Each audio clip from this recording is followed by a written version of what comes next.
So, Tim, we have to do a short summary of our work experience on a farm. Right. My farm was great, but arranging the work experience was hard. One problem was it was miles away and I don't drive. And also, I'd really wanted a placement for a month, but I could only get one for 2 weeks. I was lucky. The farmer let me stay on the farm, so I didn't have to travel. But finding the right sort of farm to apply to wasn't easy. No, they don't seem to have websites, do they? I found mine through a friend of my mother's, but it wasn't easy. No.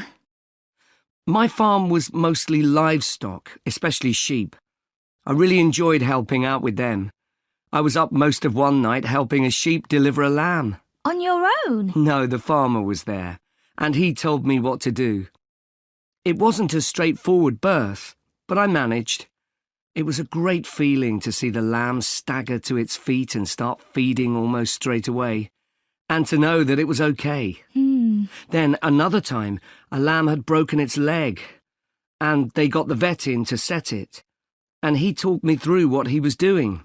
That was really useful. Yes, my farm had sheep too.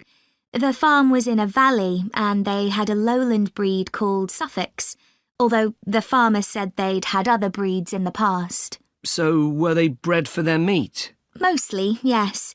They're quite big and solid. My farm was up in the hills, and they had a different breed of sheep. They were Cheviots. Oh, I heard their wool's really sought after. Yes, it's very hard-wearing, and they use it for carpets. Right.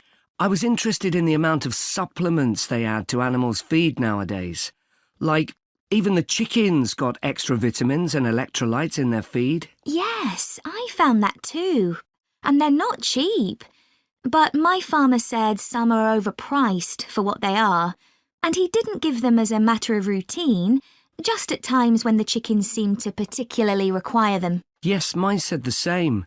He said certain breeds of chickens might need more supplements than the others, but the cheap and expensive ones are all basically the same. So, did your farm have any other livestock, Diana? Yes, dairy cows. I made a really embarrassing mistake when I was working in the milk shed. Some cows had been treated with antibiotics, so their milk wasn't suitable for human consumption, and it had to be put in a separate container. But I got mixed up, and I poured some milk from the wrong cow in with the milk for humans, so the whole lot had to be thrown away. The farmer wasn't too happy with me. I asked my farmer how much he depended on the vet to deal with health problems. I'd read reports that the livestock's health is being affected as farmers are under pressure to increase production. Well, he didn't agree with that, but he said that actually some of the stuff the vets do, like minor operations, he'd be quite capable of doing himself. Yeah, my farmer said the same, but he reckons vet skills are still needed. Before you hear the rest of the conversation, you have some time to look at questions 27 to 30.